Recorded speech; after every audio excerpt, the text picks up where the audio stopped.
A paz do Senhor Jesus, estamos iniciando mais um Instantes Finais, a sua aula de profecia e de escatologia bíblica no seu lar. E eu quero mais uma vez agradecer por sua audiência, a você que é cristão, você que é evangélico, independente da sua denominação.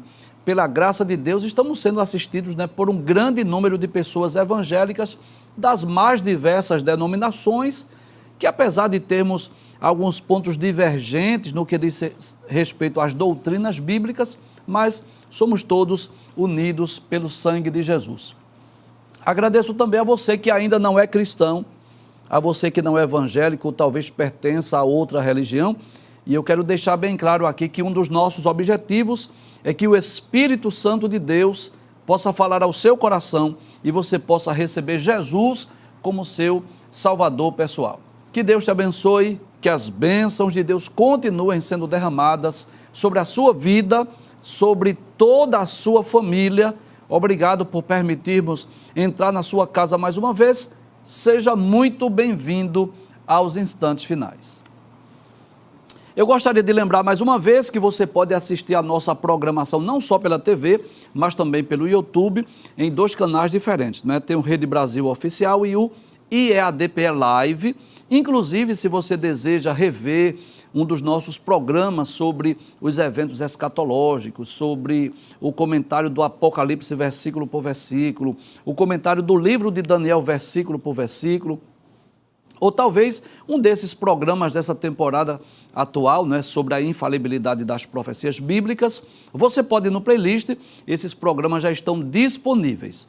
Agora, se você quer entrar em contato conosco, enviar a sua mensagem, a sua dúvida, a sua crítica, a sua opinião, sua sugestão, anote aí o número do WhatsApp, que é o 994661010. Inclusive, através desse WhatsApp, você pode também enviar para nós sugestões de temas para ser abordado aqui no programa, Quem sabe os temas sugeridos poderão até ser tema de novas temporadas. Então aproveite também para enviar a sua sugestão de temas, de assuntos para serem abordados aqui nos Instantes Finais.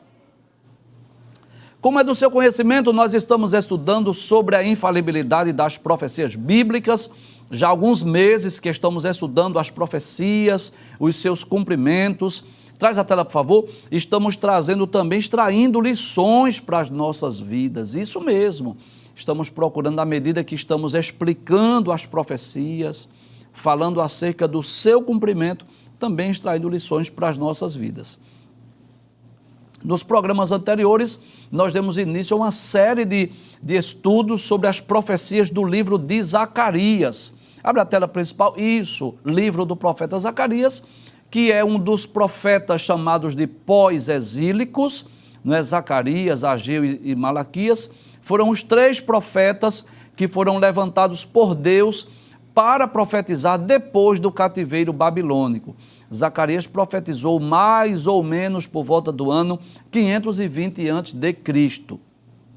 Vamos recapitular alguns temas, algumas profecias que já estudamos sobre Zacarias, ou do livro de Zacarias. Abre a tela, por gentileza.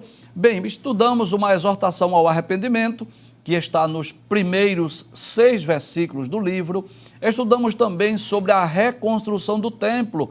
Deus se utiliza do profeta Zacarias para profetizar, para anunciar, para prometer que o templo de Jerusalém seria reconstruído. Nós estudamos também outra profecia, que o povo de Judá seria espalhado pela terra mais uma vez. E no último programa, nós estudamos sobre o povo judeu retornar à sua terra mais uma vez.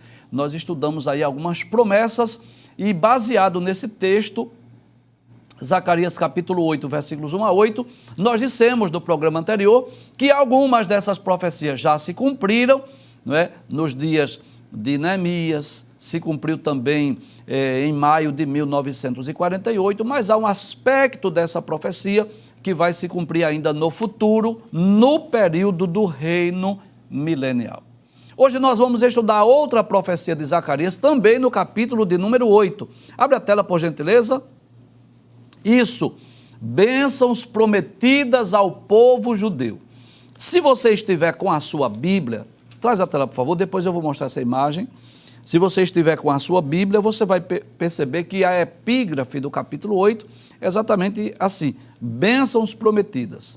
Nós estudamos os 8 primeiros versículos no programa anterior e hoje vamos estudar a partir do versículo 9 até o versículo de número 23 e vamos perceber também no programa de hoje que algumas dessas profecias já se cumpriram no passado e outras hão de se cumprir ainda no futuro, principalmente no reino milenial. Abre a tela principal, por gentileza. Bem, você tem aí, claro que são à sua direita, é uma imagem meramente ilustrativa, uma imagem aí do profeta Zacarias, quando estava escrevendo o seu livro, recebeu a inspiração para escrever a mensagem dada por Deus. E à sua esquerda é uma imagem da Jerusalém atual, Está aí a bandeira de Israel, está lá ao fundo o Domo da Rocha, Aquela mesquita que está lá em Jerusalém, e está aí as partes do muro da cidade de Jerusalém também. Então nós vamos falar hoje sobre bênçãos prometidas ao povo judeu. Pode passar a tela, por favor, capítulo 8, versículo de número 9. Deus se utiliza de Zacarias e diz assim: assim diz o Senhor dos exércitos, esforcem-se as mãos de todos vós que nesses dias ouvistes essas palavras da boca dos profetas, que estiveram no dia em que foi posto o fundamento da casa do Senhor dos exércitos, para que o templo fosse edificado. Então, como nós já estudamos, traz a tela, por favor. Nós já estudamos em programas anteriores, uma das principais mensagens de Deus através de Ageu e Zacarias foi exatamente para motivar, para despertar o povo judeu a reconstruir o templo de Jerusalém. E Deus estava se utilizando de Zacarias, dizendo ao povo judeu que eles se esforçassem, Esforcem-se. E o que é que nós aprendemos? Que embora houvesse a promessa de Deus, embora houvesse o desejo de Deus que o templo fosse reconstruído, mas era preciso haver esforço, Nós até já falamos sobre isso, que aquilo que nós podemos fazer, Deus não faz. Quando nós fazemos a nossa parte, Deus fará a parte dele. Então o povo estava preocupado porque faltava recurso, faltava mão de obra qualificada, haviam muitos escombros, muita dificuldade para reconstruir o templo em Jerusalém. Havia também as oposições por parte dos samaritanos, mas Deus se utiliza de Zacarias para dizer: esforcem-se. Como que diz assim: eu vou fazer a minha parte, eu vou dar recurso, eu vou mandar material, eu vou abrir caminhos para que o templo seja reconstruído, mas são vocês quem devem se esforçar. Volte a tela mais uma vez para eu chamar a atenção aqui de algo que considero importante. Deus diz: esforcem-se as mãos de todos vós que nestes dias ouvistes estas palavras da boca dos profetas. Quais eram esses profetas? Era exatamente o profeta Ageu e o profeta Zacarias, que estiveram no dia em que foi posto o fundamento da casa do Senhor dos Exércitos. Ou seja, quando eles retornaram de Babilônia, com Zorobabel, haviam posto os fundamentos da casa do Senhor, mas faltava ainda esse templo ser reconstruído, e Deus se utiliza de Zacarias para motivar, para despertar o povo. Vamos ao próximo texto, capítulo 8, versículo 10. Aí diz assim: porque antes destes dias, ou seja, antes de serem postos os alicerces do templo, antes de vocês colocarem as mãos para reconstruir o templo, não houve aluguel de homens, nem aluguel de animais. Professor, o que significa isso? Em outras palavras, Deus estava dizendo através do profeta Zacarias: não houve trabalho, não houve emprego. Era isso que Deus estava dizendo. Quando disse que não houve aluguel de homens, está dizendo assim: não houve trabalho, não houve emprego, não houve salário, nem homens nem animais estavam trabalhando. Além disso, não havia paz para o que entrava, nem para o que saía. Aqueles que entravam e saíam de Jerusalém, não havia paz. Por quê? Por causa do inimigo. Quem eram esses inimigos? Isso, os samaritanos. Porque eu incitei a todos os homens, cada um contra o seu companheiro. Que coisa interessante. Por que é que Deus diz que incitou os homens, cada um contra o seu companheiro? Para que nós possamos entender essa mensagem, é bom relembrarmos isso, né? Que o povo, quando retornou de Babilônia, por volta do ano 536 a.C., voltaram com Zorobabel, colocaram os fundamentos do templo, mas vieram as oposições. Foi isso que nós estudamos quando explicamos as profecias de Ageu. Vieram os samaritanos, vieram as oposições, a obra foi proibida, foi embargada pelo rei. Então eles se voltaram para quê? Para construir suas casas estucadas, suas casas confortáveis, e esqueceram o templo. E por essa razão, não havia paz entre eles. Deus fez com que não houvesse trabalho, não houvesse salário. A gente viu isso quando estudou a profecia de Ageu. Então Deus estava dizendo que se eles se esforçassem, se eles voltassem a construir o templo, se eles colocassem as mãos na obra, priorizando o templo, Deus estava dizendo que iria abençoá-los.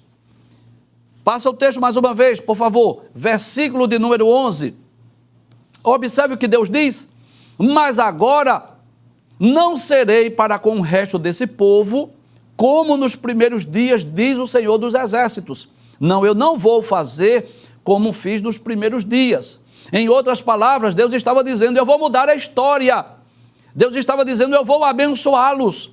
Eu vou fazer com que eles sejam prósperos. Eu vou fazer com que eles sejam bem-sucedidos. Se esse povo, traz a tela por favor, se esse povo se esforçar, colocar a mão na obra, dedicar-se à construção do templo, eu vou abençoá-los. Eles passaram por privações.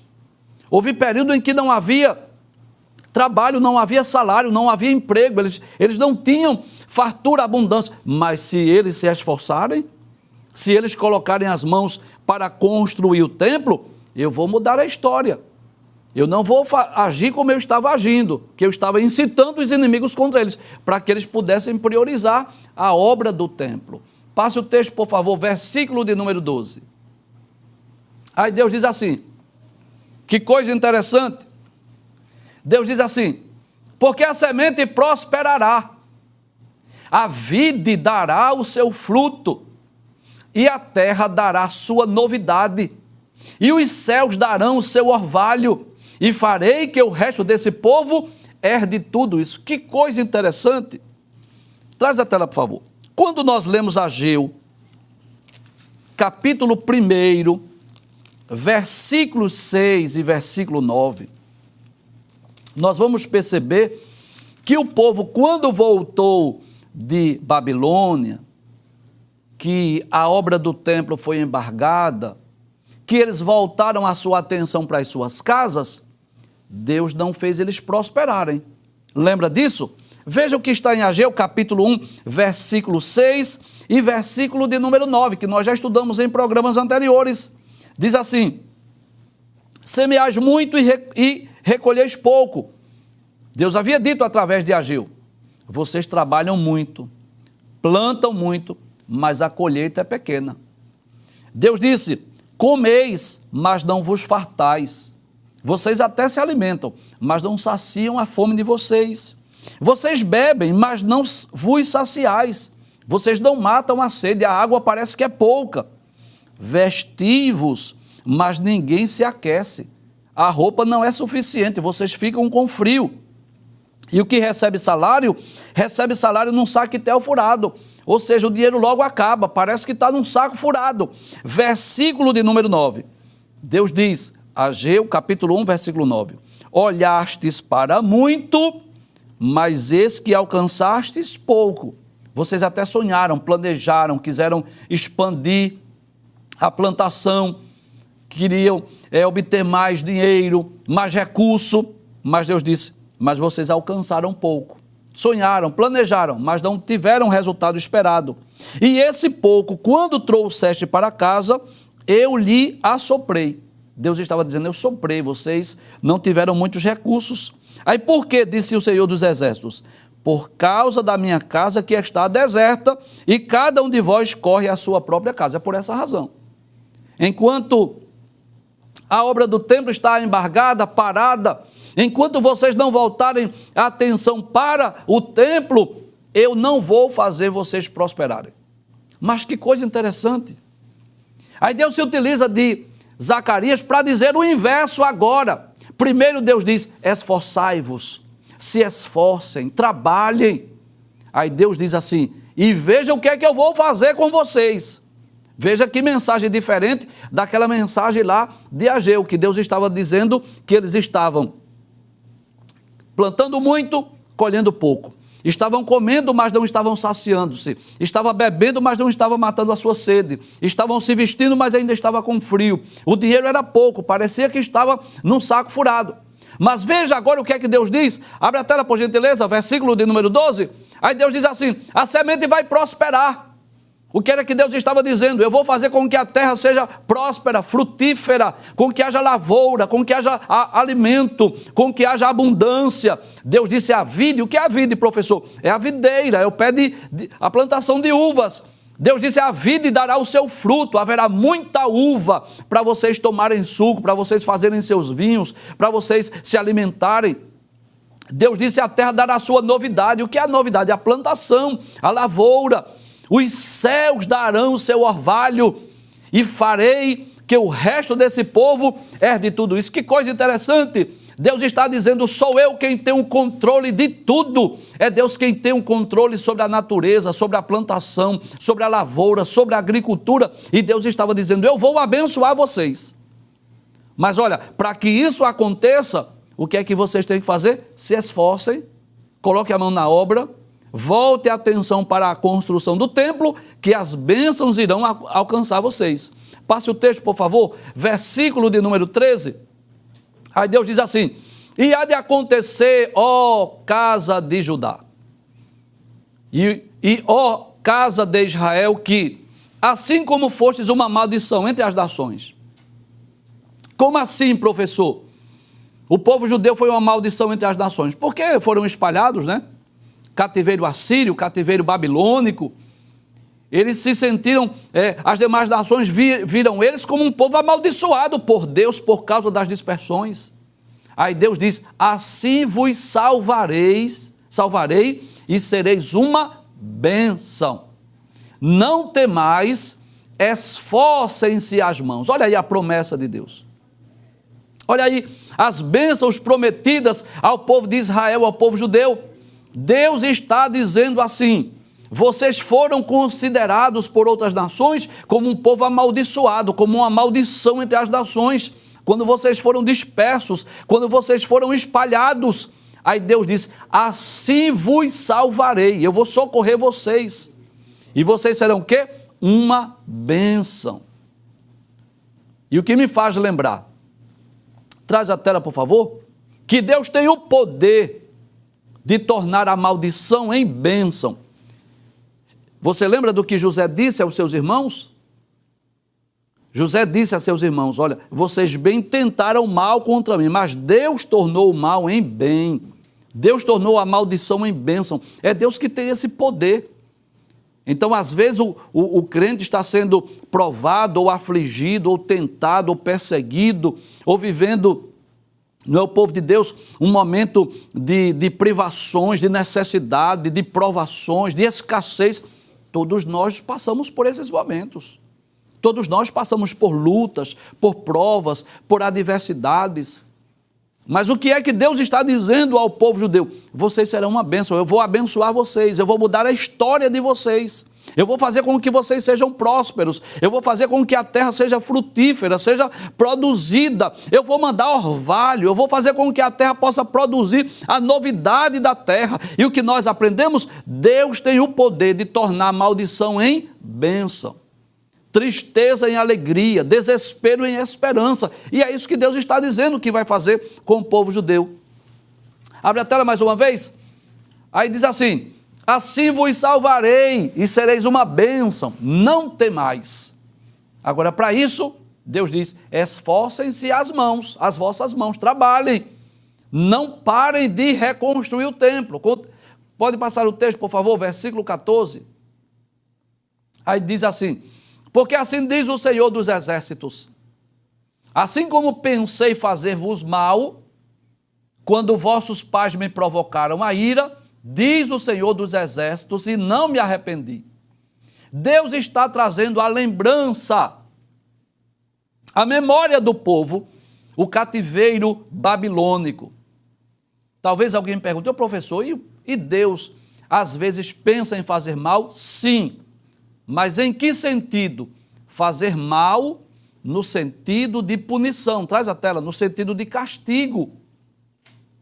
Porque nós sabemos disso, que o cativeiro assírio, o cativeiro babilônico, foram o quê? Foram manifestações do castigo de Deus. Não foi apenas o poder da Síria que levou as 10 tribos para a Síria. Não foi simplesmente o poder da Babilônia ou de Nabucodonosor que fez com que o povo judeu fosse levado para a Babilônia. Não. Acima de tudo estava Deus agindo. Deus se utilizando da Síria, Deus se utilizando da Babilônia para punir, para castigar o seu povo. E por quê? Nós já falamos aqui, por causa dos muitos pecados, por causa do paganismo, da idolatria, da adoração a ídolos, das injustiças sociais, do abandono da lei de Deus, dos mandamentos divinos. Veio o castigo. Deus mandou os profetas, eles não ouviram. E Deus está trazendo a lembrança do povo. Assim como eu intentei fazer mal e fiz, eu não me arrependi, eu cumpri a palavra, eu mandei vocês para outra nação, eu espalhei vocês pela terra, aí Deus vai dizer o quê? Passe o texto, versículo de número 15. Aí Deus diz assim, assim pensei de novo em fazer bem a Jerusalém e a casa de Judá nestes dias, não temais. É como se Deus dissesse assim, olha, da mesma forma, traz a tela por favor, que eu intentei mal e fiz, cumpri, eu agora estou intentando fazer o quê? Fazer bem, fazer vocês prosperarem, abençoar vocês. E é claro que se dependesse da vontade de Deus, se depender da vontade de Deus, Deus sempre vai estar abençoando, fazendo o seu povo crescer, prosperar, progredir, porque esse é o desejo de Deus. Agora, Deus, como um pai amoroso, um pai que ama, muitas vezes precisa corrigir, precisa disciplinar, precisa mandar castigo, mandar juízo. Para quê? Para que o povo reconheça os seus erros, reconheça o seu pecado, para que ele se volte para Deus. Veja a vida de um desviado. Veja a vida de alguém que se afastou da igreja, de alguém que saiu dos caminhos do Senhor. É impossível que essa pessoa possa ser feliz. Ele pode mentir, pode disfarçar, pode dizer que está muito bem, mas é da boca para fora. Não existe felicidade longe de Deus. Não existe. Alguém pode até prosperar em alguns aspectos da vida. Pode ter fama, pode ter dinheiro, pode ter amigos, pode ter os prazeres. Agora, felicidade é impossível. É impossível que o homem seja feliz longe, distante de Deus. E quando o povo de Israel se afastava de Deus, adorava outros deuses, outros ídolos, o que era que Deus fazia? Deus mandava juízo, castigo. Quer seja praga de gafanhoto, quer seja seca, quer seja terremoto, quer seja nações estrangeiras. E para que isso? Não era simplesmente a ira de Deus contra o pecado, não era só isso, mas era a extensão da misericórdia de Deus, para abrir os olhos do povo judeu, para que eles reconhecessem o seu erro, para que eles se voltassem para Deus. É só a gente ler o livro dos Juízes, que isso é muito claro. Quando o povo se afastava de Deus e servia a outros deuses, Deus entregava na mão de uma nação estrangeira. E o que era que eles faziam? Isso, parabéns. Voltavam-se para Deus, choravam, se humilhavam, se arrependiam, aí Deus levantava um juiz que ficava dominando o povo até que aquele juiz morria e o povo tornava a fazer mal novamente. E o que é que Deus está dizendo ao povo judeu? Da mesma forma como eu intentei fazer o mal e fiz, cumpri o que eu prometi, queria enviar vocês para outras nações, eu agora vou fazer outra promessa. Que promessa? Eu vou abençoar vocês. Eu vou fazer vocês prosperarem. Eu vou abençoar a novidade da terra. Eu vou mandar orvalho, a terra vai produzir, E aquele período de escassez que Ageu falou, que vocês plantam muito e colhem pouco, vai ser o inverso agora. Vocês vão plantar pouco e colher muito. Eu vou abençoar o fruto, a novidade da terra, eu vou mandar orvalho, eu vou mandar chuva e vocês vão prosperarem. É Deus que quer abençoar o seu povo. E Deus não nos abençoa mais materialmente, é porque, infelizmente, essa é a tendência natural do ser humano. Infelizmente. É claro que existem exceções. Existem as exceções, mas a grande maioria das vezes, à medida que as pessoas se tornam prósperas, elas se afastam de Deus. A Europa mostra isso, os Estados Unidos mostram isso. Se você olhar a história dos grandes avivamentos que ocorreu nos Estados Unidos, que ocorreu na Europa, foram palcos de grandes avivamentos, de grandes despertamentos, de envios de missionário, mas observe, quando veio a riqueza, quando veio a prosperidade, qual é a tendência natural? As pessoas se afastarem de Deus. Faço questão de lembrar essa frase. É claro que existem exceções. É claro que existem pessoas que são fiéis a Deus, tanto na pobreza como na riqueza. Glória a Deus por isso. Louvado seja o nome de Jesus. Como disse Paulo, que sabia ter fartura, abundância, mas também sabia padecer necessidade. Mas não é todo mundo que sabe servir a Deus na pobreza e na riqueza como Paulo. Não é todo crente que sabe. Então, muitas vezes, Deus mandou as provações para despertar o povo, para acordar o povo.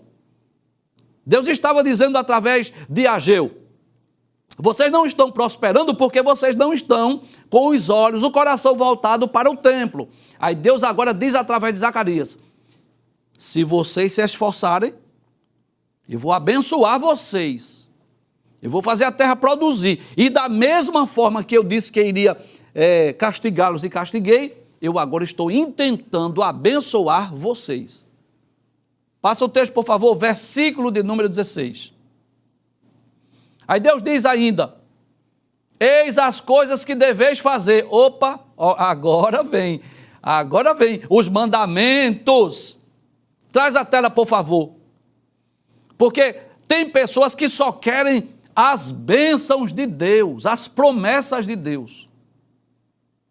Já pensou nisso? Que às vezes eu não tenho nada contra a caixinha de promessa. Não tenho nada contra. Se você tem na sua casa uma caixinha de promessas, se você costuma todos os dias tirar aquele versículozinho da sua caixa de promessas, não fique chateado comigo não fique triste comigo não. Agora, eu quero lembrar, deixar bem claro aqui, que nós como filhos de Deus, como servos de Deus, não devemos querer apenas usufruir das bênçãos, das mensagens de bênção, de vitória, não só isso. A Bíblia é um livro completo, eu não posso extrair da Bíblia só as promessas da Bíblia, eu tenho que ler a Bíblia toda. E na Bíblia eu vou encontrar promessas, mas eu vou encontrar também mandamentos, ordenanças, proibições, leis, regras, princípios para a nossa vida. E Deus traz uma palavra de advertência ao povo judeu. Eu vou abençoar vocês. Agora, eu vou dizer o que é que vocês devem fazer. Se vocês querem ser prósperos, se vocês querem ser abençoados, eu vou dizer o que é que vocês devem fazer. Então, não queira só as bênçãos de Deus. Queira também os mandamentos, as ordenanças. Porque até os mandamentos e as ordenanças de Deus para as nossas vidas são coisas boas. Eu devo ver os mandamentos e as ordenanças de Deus para nós como coisas boas, como um pai que quer o nosso bem. Veja, por exemplo, um jovem, um filho, às vezes na fase da adolescência, da juventude, às vezes ele não entende a cobrança, a exigência dos pais, não é? As regras que os pais começam a ditar dentro de casa. Às vezes ele não entende. E acha que o pai é chato, que a mãe pega muito no pé. Não acontece isso com os jovens? Aí veja que coisa interessante. Quando eles casam, que eles têm filhos, e os filhos chegam à fase da adolescência e juventude, aí eles começam a fazer com os filhos o que os pais fizeram com eles. Cobrar, exigir, dar regra, horário, né?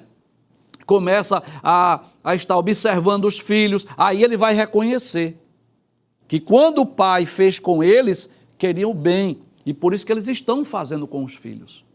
Então os mandamentos de Deus, as ordenanças de Deus, as leis, as regras, os princípios, os mandamentos, eu não devo ver só como um capricho de Deus, eu estou vendo como Criador, que olha para a vida do ser humano e diz assim, eu vou deixar esses mandamentos porque é o melhor para eles.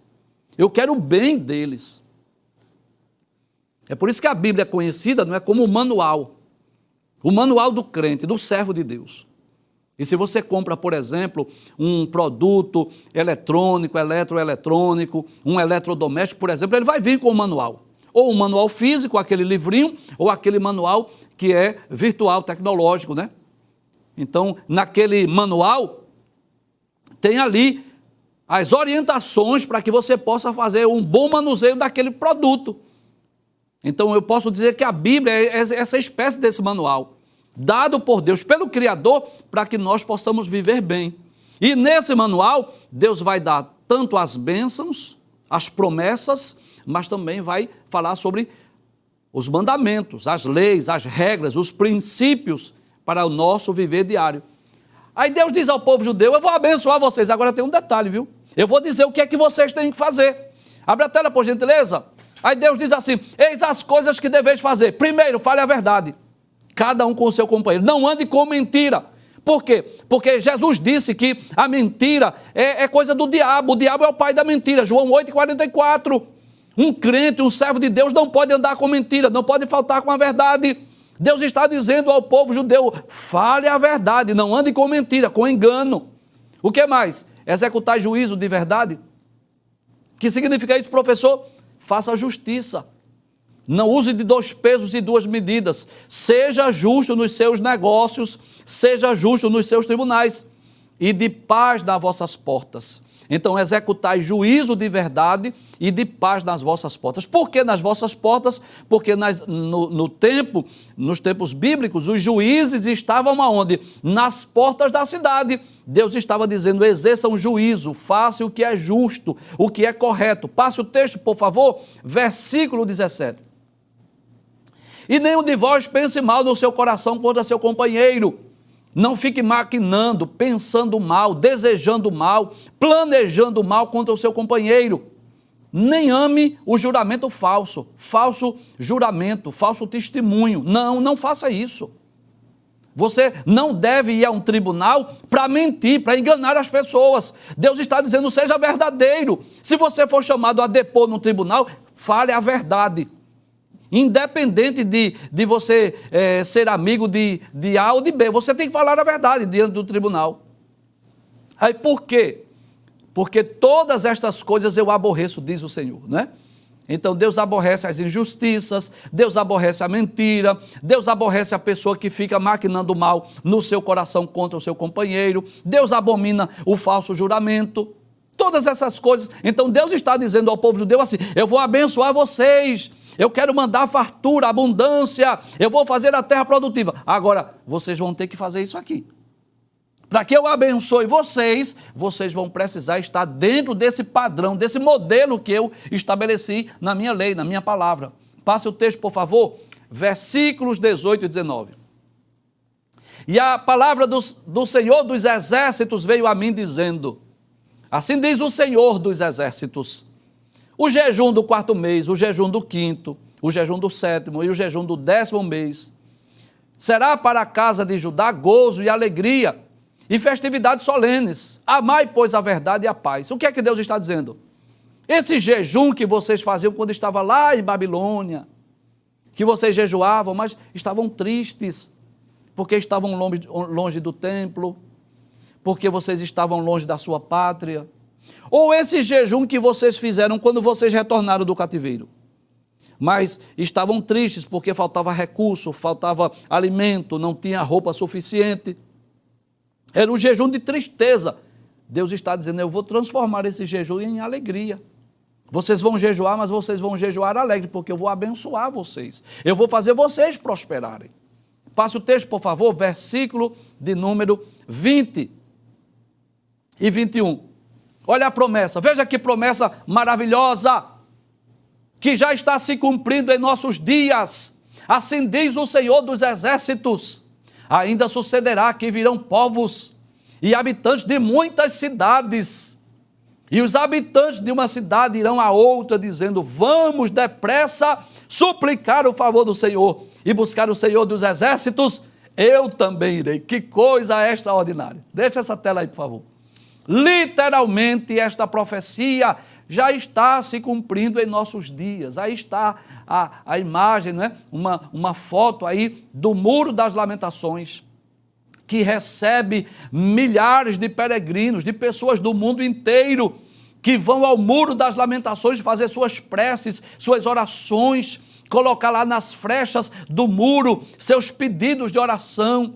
Você vai encontrar não só judeus, mas você vai encontrar pessoas de várias nações do mundo ali em Jerusalém, naquele muro, suplicando o favor de Deus, buscando o Senhor dos Exércitos. É claro, eu quero deixar bem claro aqui, traz a tela, por favor, que o ápice dessa profecia só vai se cumprir no futuro, durante o milênio, quando nações do mundo inteiro irão para Jerusalém, quando Jesus estiver reinando. Eu sei disso, há um aspecto futuro. É por isso que nós colocamos no tema desse programa que o cumprimento desta profecia já ocorreu na história. Por quê? Porque a bênção de Deus para a lavoura, para a agricultura, ocorreu nos dias de Zacarias, ocorreu naqueles tempos bíblicos. Há profecias que estão se cumprindo em nossos dias, pessoas do mundo inteiro que estão indo para Jerusalém. Mas não resta dúvida que há um aspecto dessa profecia que é escatológico, que é profético, que vai se cumprir no milênio. Passa o texto, por gentileza, versículo 22. Aí Deus diz assim, através de Zacarias: assim virão muitos povos e poderosas nações a buscarem Jerusalém, o Senhor dos Exércitos, e suplicar a bênção do Senhor. Quando ocorrerá isso, professor? Durante o reinado milenial. Quando Cristo estiver reinando em Jerusalém, pessoas, nações poderosas do mundo inteiro vão a Jerusalém, porque Jerusalém será a capital do mundo no futuro. Finalmente, o versículo de número 23, que é o último versículo que vamos estudar. O povo judeu, tão odiado hoje por muitas nações, principalmente pelas nações árabes, será o povo mais amado do mundo. Guarde esta palavra: o povo judeu será o povo mais amado do mundo durante o reinado milenial de Cristo. Veja o que Deus vai dizer através de Zacarias. Assim diz o Senhor dos Exércitos: naquele dia, que é futuro, que é profético, que é escatológico, sucederá que pegarão 10 homens de todas as línguas das nações. Pegarão-se na orla da veste de um judeu, dizendo: iremos convosco, porque temos ouvido que Deus está convosco. É claro que isso aí só vai se cumprir no milênio. Traz a tela. Então, durante o reinado milenial de nosso Senhor Jesus Cristo, quando Jesus estiver reinando em Jerusalém, Jerusalém será a capital do mundo, e é de lá que vai sair as diretrizes, as leis, as ordens, os mandamentos para as nações do mundo inteiro. O povo judeu será tão próspero, tão abençoado, que as pessoas 10 homens vão pegar na orla das vestes dos judeus, dizer assim: nós vamos contigo, nós queremos ir a Jerusalém, nós queremos ir lá em Israel. E por quê? Porque nós sabemos que Deus está convosco, quando Cristo estiver reinando. Então eu posso dizer que essas bênçãos prometidas ao povo judeu, algumas delas já se cumpriram no passado. Quais delas, professor? Aquelas promessas que Deus iria abençoá-los, abençoar a sua terra, a sua lavoura, queria mandar a chuva, o orvalho, já se cumpriu no passado e ainda hoje se cumpre. Apesar, que coisa interessante, apesar de a grande parte da terra de Israel ser desértica, mas eles têm uma tecnologia de irrigação que faz com que eles sejam muito produtivos. A terra torna-se produtiva através de processos de irrigação. Então, Deus já cumpriu no passado e cumpre-se hoje.